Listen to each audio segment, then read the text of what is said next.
আজ আমার বেসিক ক্লাসে ওদের শেখালাম স্কিন কত ধরনের হয় এবং কোন কোন স্কিনে কি কি ক্রিম বা কি কি ফেসিয়াল করতে হবে। এবং আজকে ওদের করালাম আমি ফেসিয়াল ক্লাস। এখানে আমি পাপায়া ফেসিয়াল করিয়েছি, যেটা অল টাইপ স্কিনে যায় এবং যাদের পিম্পল বেশি থাকে তাদের জন্য এটা কিন্তু খুব ভালো কাজ করে। এবং তোমরা কিন্তু প্রতি মাসেই ফেসিয়ালটা করতে পারো। পুজোর সময় কিন্তু হিউজ পরিমাণের ফেসিয়ালের উপর অফার থাকবে, তোমরা অনেক ধরনের ফেসিয়াল পাবে করার জন্য। একদম খুব ভালো থেকে তোমরা যদি চাও একটু কম প্রাইসের মধ্যে করবে বা একটু বেশি প্রাইসের মধ্যে, সেটাও কিন্তু অ্যাভেলেবেল রয়েছে।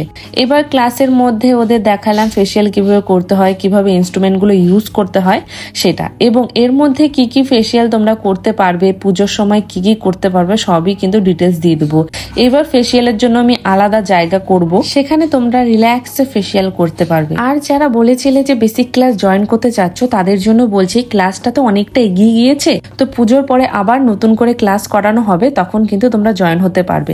এখন আমি এই জন্যই তোমাদের নিচ্ছি না, কারণ পুজোর সময় অনেক চাপ থাকবে। তারপরেও যদি কেউ মনে করো যে না তোমরা এখনই জয়েন হবে, তাহলে পুজোর সময়টা কিন্তু তোমাদের একটু রেস্টে থাকতে হবে, কারণ হচ্ছে পুজোর সময় তোমরা এখানে কাজ করবে, কিন্তু তখন কিন্তু আমি ক্লাস করাতে পারবো না। তো এখানে যাদের রয়েছে তাদের আমি বেসিক জিনিসগুলো শিখিয়ে দিয়েছি আগেই, যেমন ফেসিয়াল কিভাবে করতে হয় এবং কিভাবে ডিট্যানিং, এইগুলো কাজই পুজোর সময় বেশি হয়, তাই ওদের এই ক্লাসগুলো আমি আগে করিয়ে দিয়েছি। তোমরা যারা বেসিক ক্লাস বা হচ্ছে পুজোর সময় ফেসিয়াল করতে চাও আমার সঙ্গে কিন্তু কন্ট্যাক্ট করে নিও। Thanks for watching my video.